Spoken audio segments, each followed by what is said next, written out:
Hello, everybody. One of the big issues with the Warriors in crunch time has been how do they handle when the other team traps Steph Curry? Even good, smart players have trouble generating an advantage out of the 4-on-3. You can see Steph call the play because Korkmaz was guarding him, and they want to let Steph attack Korkmaz. Steph sees one man on him, two men on him, and so he immediately whips the ball over to an open Podziemski. Probably the ideal play is to just attack right away on the catch, but instead BP just coughs it up to JK. So now JK has the ball with 7 on the clock. Normally this would be enough time to bully ball his way closer to the basket, but Kelly Oubre Jr. is going to help off of Andrew Wiggins. Wiggins tries to evacuate and bring Oubre with him, but Oubre says, "Hey man, I don't have to follow you. You can't put me in a box." And he just waits here for Kaminga to drive. So Kaminga says, heck with it. I can hit this 3, and he just fires it up. That is going to be a challenge with this lineup. You got Draymond, Wiggins, and Kuminga, 3 guys that you can help off of when they are on the perimeter. So we're going to see if defenses try to exploit that in the future. It helps that Draymond Green has returned to the team.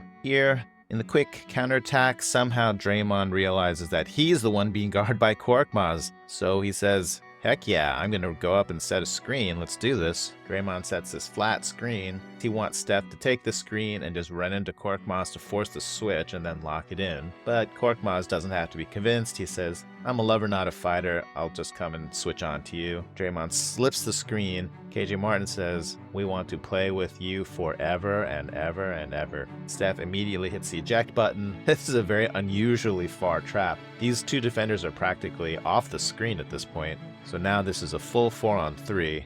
Ricky Council IV guards the man with the ball. Andrew Wiggins expects Kelly Oubre Jr. to be helping off of him, so he's cutting baseline in anticipation of some kind of dunk. Draymond has so much experience running this 4-on-3, he identifies BP as the open man instantly, and he has an extremely open 3-point shot, which he bricks. But that was a great shot created. So what I've really been waiting for is to see if the Warriors can get Jonathan Kaminga running the 4-on-3. In this play, JK sets a very, very high screen for Steph. Danuel House Jr. is barely keeping up with Steph. This defender, he's got to stop Steph's drive, leaving JK open to cut to open space. Steph gives one of his crazy hook passes, which JK tracks down. And now there's a 4-on-3 over here. JK will drive, Embiid is switching, and Looney will go baseline, but JK just sizes up Embiid and says, no one can stop me from an angle. So JK just blasts in there, beats Embiid to the spot. Gorgeous, delicate layup. I think this is a Podziemski. You're being guarded by Korkmaz over here. Come up and come set a screen for me so we can pick on Korkmaz some more. Draymond raises his hand, also looking at Podziemski saying, hey. So Wiggins with the twitch saying, you set the screen. Draymond pointing at Podziemski saying, you set the screen. Steph pointing at Podziemski saying, you set the screen. And Podziemski is pointing the other way saying, hey man, I don't need to set a screen. Look, this defender is leaving JK to double team Steph, so I'm no longer needed. And Draymond is still pointing at Podge saying, hey man, Podge is saying, I'm telling you man, I'm no longer needed. Way up top, 76ers trying to activate Shining Twins power so that Steph will play with them forever and ever. Finally, Draymond turns to go, oh, that's what you're talking about. In the meantime, Steph is like, all right, forget it, everybody. And he just throws the ball over to Kaminga, who now has a 4-on-3 on this side of the court. And so if this were Draymond, he would be driving and thinking, where is the advantage from the extra man? But JK sees the situation and thinks, I don't have to find the advantage. I'm the advantage. And as long as they don't send 2 people at me, I can finish through anyone. So let's do this. And then he just runs by Tobias Harris like he's not even there. And he made that look so easy.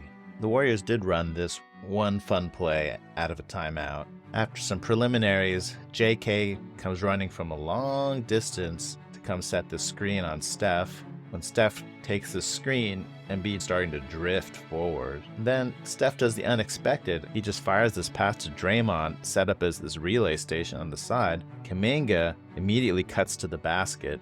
Look at this giant passing lane. I think this play was meant to be a counter to the trap because you had one defender here. Even if Embiid had stepped way up high to show hard or just straight up trap Steph, Steph would have this passing lane to Draymond no matter what. And no matter what, Kuminga has this open cut to the basket. Nice pass from Draymond. Kuminga, he's got completely open lane to the basket. And I think he starts thinking, what if I mess with everyone's heads and just do a very simple layup bank shot? That will really screw with people on social media. And while JK is thinking about all the options, he just drops the ball.